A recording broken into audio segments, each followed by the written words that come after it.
முருகரோட அறுபடை வீடுகள்ல இரண்டாவதா இருக்கிறது தான் திருநெல்வேலியில இருக்கிற திருச்செந்தூர் கோவில். இப்போ இதோட கதையை பார்க்கலாமா?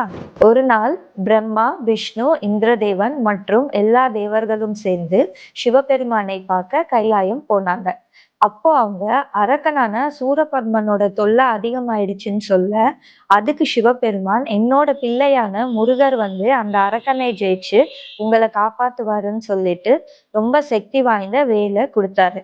அப்போ முருகன் அந்த வேலை எடுத்து போருக்கு கிளம்புறப்போ வழியில நாரதர் சூரபத்மனை வதம் செய்யறதுக்கு அவனோட தம்பியான தாரகனை முதல்ல வதம் செய்யணும்னு சொன்னாரு.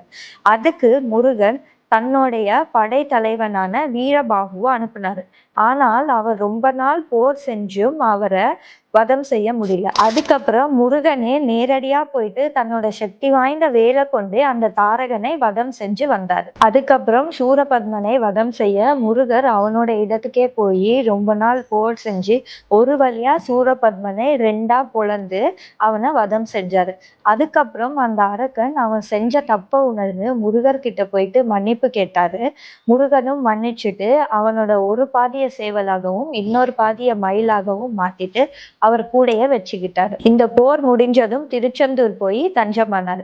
இந்த நிகழ்வை தான் நம்ம காலகாலமா சூரசம்ஹாரம் என்று கொண்டாடிட்டு வரோம். இந்த திருச்செந்தூர் முருகரை நம்ம கருடால காஞ்சூர் பெயிண்டிங் தான் அழகா கொண்டு வந்திருக்கோம். கோவில்ல காட்சி அளிக்கிற மாதிரி அதே மாதிரிதான் பண்ணியிருக்கோம். பாத்தீங்கன்னா கீழே வந்து அந்த உற்சவர் வந்துச்சு, வெள்ளியில இருக்கிற உற்சவரையும் அயன்போர்ட்ல இருக்கிற உற்சவரையும் அதே மாதிரி பண்ணியிருக்கோம். இந்த பெயிண்டிங்கோட டீட்டெயில்ஸ் தெரிஞ்சுக்கணும்னா அறுபடைன்னு கமெண்ட் பண்ணுங்க.